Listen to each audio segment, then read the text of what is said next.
Assalamualaikum warahmatullahi wabarakatuh. Selamat datang di channel Tidak Nyata. Sebelum kita mulai, coba absen dulu dari kota mana saja nih siap dengar kisah kali ini? Tulis kota kalian di kolom komentar. Jangan lupa untuk like, subscribe, dan nyalakan lonceng notifikasi agar kalian tidak ketinggalan cerita seru lainnya. Siapkan nyali kalian. Mari kita mulai ceritanya. Kami akan membawakan sebuah kisah menyeramkan yang berjudul tentang pengalaman ngekos di ujung gang. Kisah ini berasal dari salah satu pendengar setia yang mengalami pengalaman menyeramkan di sebuah kos-kosan tua.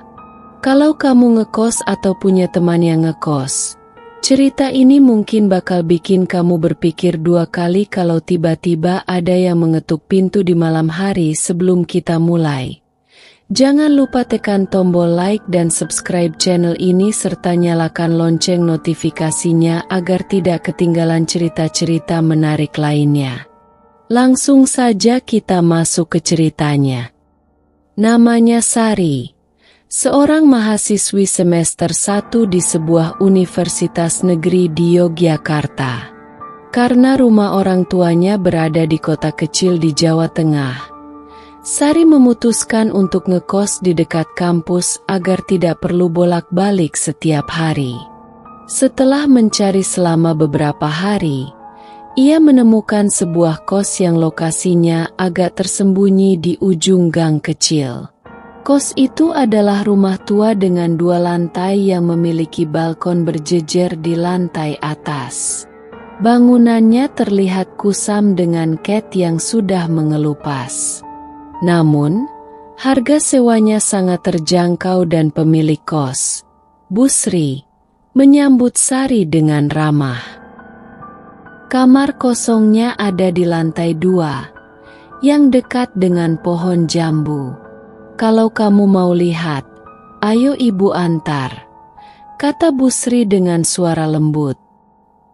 Sari mengikuti Busri menaiki tangga yang terbuat dari kayu. Tangga itu berderit setiap kali diinjak. Lantai 2 kos itu terasa sepi dan suram. Aroma lembab bercampur dengan bau kayu tua tercium di udara. Kamar ini sebelumnya ditempati mahasiswa juga, tapi dia pindah karena udah lulus. Jelas Busri sambil membuka pintu kamar. Kamar itu sederhana, dengan jendela besar yang menghadap ke halaman belakang kos. Di luar jendela, ada pohon jambu yang rantingnya menjuntai hingga hampir menyentuh kaca jendela. Kalau ada apa-apa, langsung panggil ibu ya. Kamar ibu ada di bawah, pesan Busri sebelum meninggalkan Sari sendirian. Setelah membereskan barang-barangnya, Sari berbaring di kasur sambil mengecek pesan dari teman-temannya.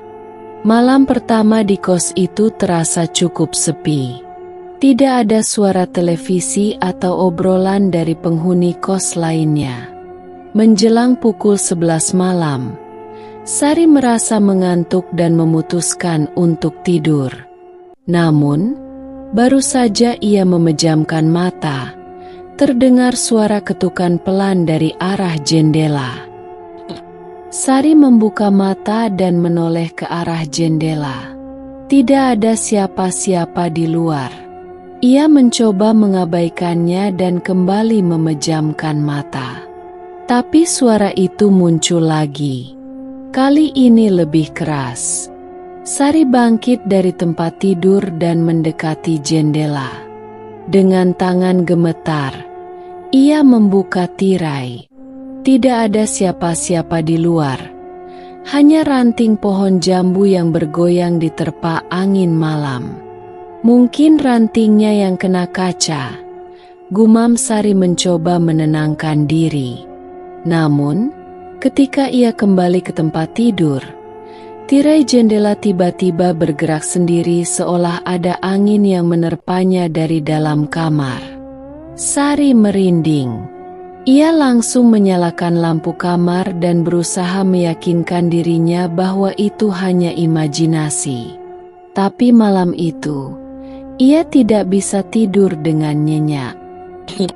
Keesokan paginya, Sari bertemu dengan salah satu penghuni kos lainnya, seorang gadis bernama Lina.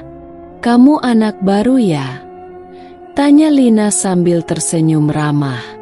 "Iya, baru kemarin pindah," jawab Sari. Lina mengangguk. "Kalau ada apa-apa di lantai 2, jangan terlalu dipikirin ya. Kos ini emang kadang ada gangguan." Sari merasa aneh dengan ucapan Lina. Gangguan maksudnya? Lina hanya tersenyum kecut. "Nanti kamu ngerti sendiri." Malam itu, sekitar pukul 12 malam, Sari yang sedang tertidur tiba-tiba terbangun karena mendengar suara langkah kaki di koridor. Langkah itu terdengar perlahan namun jelas.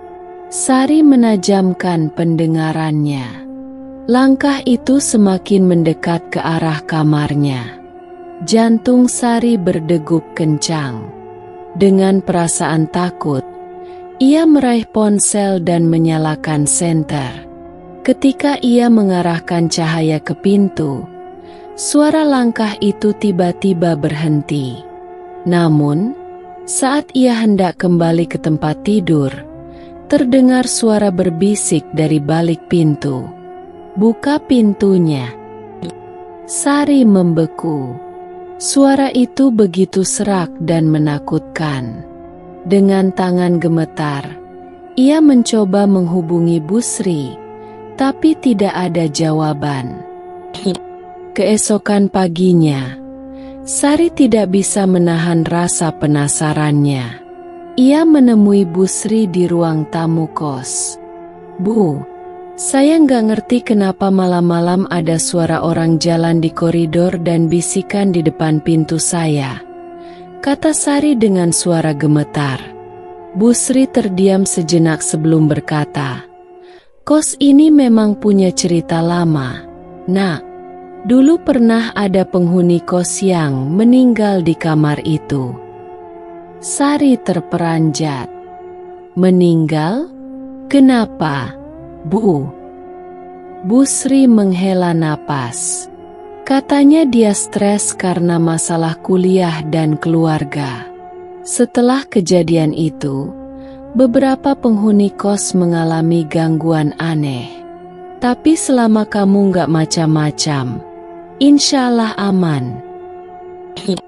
Sari merasa merinding mendengar cerita itu. Ia tidak pernah percaya pada hal-hal mistis, tapi kejadian yang ia alami membuatnya mulai meragukan keyakinannya. Malam itu, Sari memutuskan untuk memberanikan diri. Ia menyalakan semua lampu di kamarnya dan memasang lagu-lagu ceria dari ponselnya. Namun, sekitar pukul 12 malam, listrik kos tiba-tiba padam. Sari tertegun. Dalam gelap, ia hanya bisa mendengar suara angin yang berhembus pelan. Tapi kemudian, suara langkah kaki itu kembali terdengar. Langkah itu semakin mendekat. Kali ini, pintu kamarnya bergetar seolah ada yang berusaha membukanya dengan paksa. Dengan panik, Sari meraih ponsel dan menyalakan senter. Namun, saat ia mengarahkan cahaya ke pintu, pintu itu terbuka dengan sendirinya. Di ambang pintu, berdiri sosok perempuan dengan wajah pucat dan mata kosong. Rambutnya yang panjang menutupi sebagian wajahnya. Sari menjerit dan berlari keluar kamar. Ia menuruni tangga dengan tergesa-gesa dan hampir terjatuh. Sampai di lantai bawah, ia menemukan Busri berdiri dengan wajah datar. "Bu, tolong saya. Ada sesuatu di lantai 2. teriak Sari. Namun, Bu Sri hanya tersenyum tipis. Sudah saatnya kamu tahu, Nak. Mereka tidak akan pernah membiarkan penghuni lantai 2 pergi begitu saja. Setelah malam mencekam itu, Sari memutuskan untuk pindah dari kos tersebut. Ia tidak pernah kembali lagi, dan kos itu akhirnya ditutup karena tidak ada yang mau menempatinya lagi. Cerita ini menjadi pengingat bahwa tidak semua tempat cocok untuk ditinggali, terutama jika ada sejarah kelam yang menyelimuti tempat tersebut. Selalu dengarkan insting kalian, dan jangan abaikan tanda-tanda yang tidak biasa. Terima kasih telah menyimak cerita ini. Jangan lupa tekan tombol like dan subscribe channel Tidak Nyata, serta nyalakan lonceng notifikasinya agar tidak ketinggalan cerita-cerita menarik lainnya. Sampai jumpa di cerita berikutnya. Wassalamualaikum warahmatullahi wabarakatuh.